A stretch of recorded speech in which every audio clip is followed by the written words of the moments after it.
अपने पूरे परिवार के साथ देखिए पैडमैन की कहानी। Download and subscribe to the ZEE5 app right now.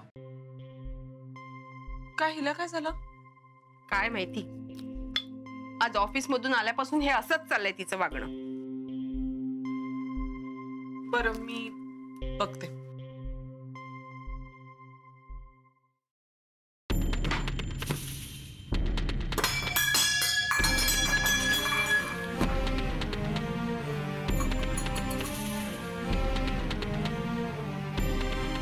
काय आहे? कुठे काय? मी अजून काय विचारलं तर तुझं डोकं अजून फिरणार आहे का? अजून फिरणार आहे म्हणजे? तुला काय म्हणायचं? माझं डोकं ऑलरेडी फिरलेलं आहे, आता ह्याहून पुढे काय फिरणार आहे? मग थर्मामीटर लावून आता चेक केलं ना तर थर्मामीटर फुटेल इतकं डोकं गरम झालंय तुझं। कारण कळलं तर आमच्या जीवाचा घोर कमी होईल एवढंच। मी मूर्ख आहे, कळलं तुला? वेग लागलाय मला। खरं आहे, मी हे काय सार्कास्टिकली वगैरे बोलत नाहीये ताई। मला डोकंच नाहीये, अक्कल नाहीये, वेग लागलाय आणि मी खरं बोलते। थोडंफार जे काय डोकं उरलंय ना तेही ठिकाणावर नाहीये, कारण ते जर ठिकाणावर असतं तर माझा आणि समीरचा डिवोर्स झालाच नसता।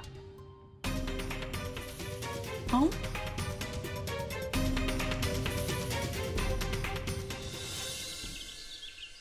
सांग पटापट, आता काय माहिती मिळाली? बघा, समीर सूर्यबद्दल मी माहिती काढण्याचा खूप प्रयत्न केला। बरं, पण तुम्ही माझ्या डिग्री बद्दल काय बोलणार नसाल ना तर पुढचं सांगतो। नाही बोलणार बाबा, सांग लवकर। बघा, त्याच्याबद्दल ना फारशी माहिती मिळू शकलेली नाही।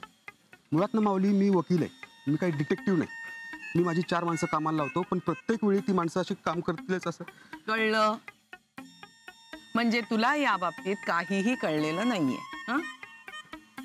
सोशल मीडियावर ना आजकाल एकाच नावाची 4-4 माणसं दिसतात।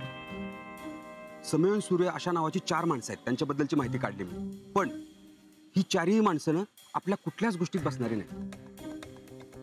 एक जण 50 वर्षाचा आहे, 2 जणांची लग्न झाली, त्यातला एक जण परदेशात आहे आणि एक जण ना कुठल्या तरी पक्षाचा कार्यकर्ता आहे। थोडक्यात काय, तर तुम्ही जी मला माहिती दिलीत ना त्याच्याशी कुठल्याही माणसाचं वर्णन जुळत नाही।